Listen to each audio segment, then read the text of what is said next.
All India organisation of chemist and druggist অৰ্থাৎ AIOCDৰ উদ্যোগত সমগ্ৰ ভাৰতবৰ্ষজুৰি আহ্বান জনোৱা 24 আৱাৰ ধৰ্মঘাট কাৰ্যসূচীৰ আজি মৰিগাঁও জিলাত প্ৰভাৱ পৰা পৰিলক্ষিত হয়।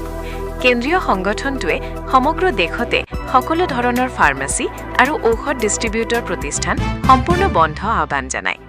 আনহাতে জিলা সভাপতি শ্ৰী ৰাজ হাজৰিকাই কয় যে য'ত আমি স্থানীয় ফাৰ্মাচীসমূহে এটা ঔষধ ক্ৰয় কৰোঁতে সৰ্বাধিক 18% পৰ্যন্ত ৰেহাই পাওঁ, তাত এই অনলাইন প্ৰতিষ্ঠানসমূহে গ্ৰাহকক কেনেকৈ 20ৰ পৰা 25% পৰ্যন্ত ৰেহাই দিব পাৰে। ইয়াৰ পৰাই প্ৰমাণ হয় যে এইবোৰ আচলতে নিম্নমানৰ বা নকল ঔষধ। এই অনৈতিক ব্যৱসায়ে সমগ্ৰ দেশৰে 12,40,000ৰো অধিক পঞ্জীয়নভুক্ত ফাৰ্মেচী ব্যৱসায়ীৰ জীৱন জীৱিকালৈ অন্ধকাৰ নমাই আনিছে। ৰাইজৰ সুবিধাৰ্থে বিকল্প ব্যৱস্থা ধৰ্মঘাটৰ ফলত যাতে জিলাখনৰ জৰুৰীকালীন ৰোগীসকল কোনো ধৰণৰ সমস্যাৰ সন্মুখীন নহয় তাৰ প্ৰতি লক্ষ্য ৰাখি এছ'চিয়েশ্যনে বিশেষ পদক্ষেপ গ্ৰহণ কৰিছে। মৰিগাঁও চহৰৰ অসামৰিক হাস্পাতালৰ সন্মুখত থকা ফাৰ্মেচীসমূহৰ লগতে চহৰখনৰ দৈনন্দিন বজাৰ আৰু বেংকৰ সমীপত থকা প্ৰায় 6-7খন বিশেষ ফাৰ্মাচী জৰুৰীকালীন সেৱাৰ বাবে খোলা ৰখা হৈছে বুলি সভাপতি হাজৰিকাই সংবাদ মাধ্যমক অৱগত কৰে। আমি মৰিগাঁও ড্ৰাগ ডিলাৰ এছ'চিয়েশ্যনে মৰিগাঁও ডিষ্ট্ৰিক্ট আৰু গোটেই অসমতে আমি বন্ধ পালন কৰিছোঁ। ফাৰ্মাচীবিলাকৰ বন্ধ কৰাৰ কাৰণটো এইটোৱেই, যিটো অনলাইন মেডিচিন আহে সেইবিলাকত কোনো নিয়ন্ত্ৰণ নাই আৰু তেওঁলোকে কিছুমান ঔষধ যিবিলাক ঔষধ আমি ধৰক প্ৰেছক্ৰিপশ্যনতো দিবলৈ আমাৰ দিগদাৰ হয়, তেওঁলোকে এনেই মুখে মুখে দি পঠায় আৰু ফেক ঔষধ বহুত আহে।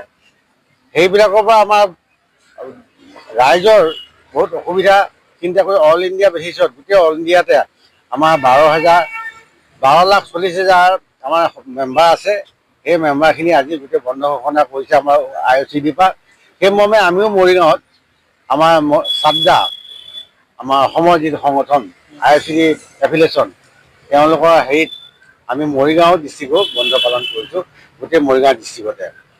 তাৰে আমি ৰাইজৰ সুবিধাৰ কাৰণে গোটেই টাউনত 6খনমান দোকান খোলা ৰাখিছোঁ, যাতে ৰাইজৰ অসুবিধা নহয়। চিভিলৰ আগতো খোলা ৰাখিছোঁ, এইখিনি যাতে ৰাইজে কোনো ধৰণৰ অসুবিধা নাপায় সেইটো প্ৰতি আমি ৰাইজক মানে জনাইছোঁ। যিখন আমাৰ মৰিগাঁও বজাৰত খোলা আছে, দৈনিক বজাৰৰ ওচৰত, এইপিনে বেংকৰ ওচৰত খোলা আছে আৰু চিভিলৰ আগত খোলা আছে। আপোনালোকৰ দাবীসমূহ কি কি আচলতে? আমাৰ দাবী এইটো অনলাইন মেডিচিন। অনলাইন মেডিচিন যিটো আহি আছে সেইটোতো আমাক ক্ষতি কৰিছে।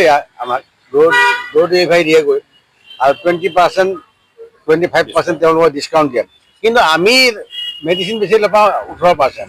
কেনেকৈ দিয়ে? এইটো ভাল মেডিচিন নহয়, ফেক মেডিচিন। গতিকে দিব পাৰিছে তেওঁলোকে ড'ৰ ডেলিভাৰী। সেইকাৰণে গোটেই অল ইণ্ডিয়াতে আজি বন্ধটো পালন কৰা হৈছে। কিমান সময় লাগে? আমাৰ আজি যোৱা ৰাতি 12টা বজাৰ পৰা আজি ৰাতি 12টা বজালৈকে 24 ঘণ্টা।